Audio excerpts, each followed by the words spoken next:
నమస్తే సార్. నమస్తే అండి.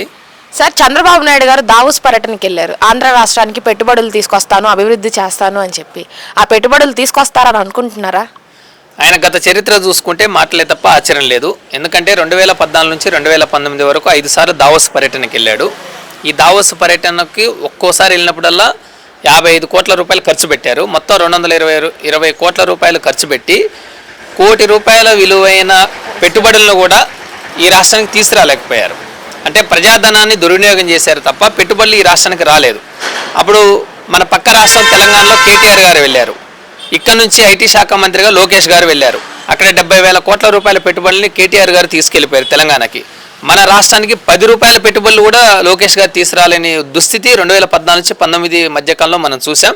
కానీ జగన్మోహన్ రెడ్డి గారు 5 ఏళ్ల పాలనలో 126,000 కోట్ల రూపాయల పెట్టుబడులు ఈ రాష్ట్రానికి తీసుకొచ్చారు. ఒక్కసారే పర్యటనకి వెళ్ళారు. 11 కోట్ల రూపాయలు ఖర్చు పెట్టి 126,000 కోట్ల రూపాయల పెట్టుబడులు ఈ రాష్ట్రానికి తీసుకొచ్చారు. అదానీ డేటా సెంటర్ తీసుకొచ్చారు, గ్రీన్కో ఎనర్జీ తీసుకొచ్చారు, అరబిందో పరిశ్రమ ఉంది, ఇన్ఫోసిస్ వాళ్ళు వచ్చారు. ఇలా రాష్ట్రానికి పెట్టుబడులను ఆకర్షించి తీసుకురావడంలో జగన్మోహన్ రెడ్డి గారు 5 ఏళ్లలో ఒక్కసారి వెళ్ళి 126,000 కోట్ల రూపాయల పెట్టుబడులని ఈ రాష్ట్రానికి తీసుకొస్తే, చంద్రబాబు నాయుడు గారు 2014 నుంచి 19 వరకు 5 ఏళ్లలో 220 కోట్ల రూపాయలు ఖర్చు పెట్టి కోటి రూపాయల విలువైన పెట్టుబడులు కూడా తీసుకురాలని ఒక దుస్థితి ఉంది. ఇప్పుడు కూడా అదే సొంత డబ్బా కొట్టుకుంటున్నాడు. దావోస్ పర్యటనకి వెళ్ళడానికంటే ముందే నేషనల్ మీడియాకి కానీ లోకల్ మీడియాలకు కానీ విపరీతంగా దాన్ని హైప్ చేసుకోవడం కోసం కోట్ల రూపాయలు ఖర్చు పెట్టి అడ్వర్టైజ్మెంట్స్ ఇచ్చారు. ఆయన హైప్ చేసుకోవడానికి అడ్వర్టైజ్మెంట్స్ ఇస్తారు తప్ప అది ఎక్కడా ప్రత్యక్షంగా మనకి పెట్టుబడులు రాలేదు. ఇప్పుడు దావోస్ పర్యటనలో ఉన్నారు తండ్రి కొడుకులు ఇద్దరు. మరి ఈ రాష్ట్రానికి ఎన్ని వేల కోట్ల రూపాయలు పెట్టుబడులు వచ్చాయో వాళ్ళు ఒక శ్వేతపత్రం కూడా రిలీజ్ చేయలేని, అక్కడి నుంచి ప్రకటించలేని ఒక దుస్థితి ఉంది. అక్కడికి వెళ్ళి గ్రీన్కో ఎనర్జీ గురించి ఈరోజు మాట్లాడుతూ ఉన్నాడు. ఆయన టీజీ భరత్ గారు దావోస్ పర్యటనలో ఏం మాట్లాడారు?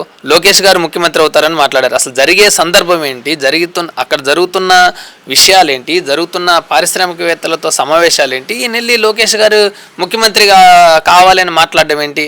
అంటే రాజకీయాలు మాట్లాడడానికి దావోస్ వెళ్ళారా, మీ పర్సనల్ ఎజెండాని మాట్లాడడానికి వెళ్ళారా, లేకపోతే ఈ రాష్ట్రానికి పెట్టుబడులు తీసుకురావడానికి వెళ్ళారా అనేది వాళ్ళ చిత్తశుద్ధి ఏంటో, వాళ్ళ కార్యసాధన ఏంటో మనకి ఈ రాష్ట్రంలో ఉన్న ప్రజానికానికి అర్థమవుతా ఉంది.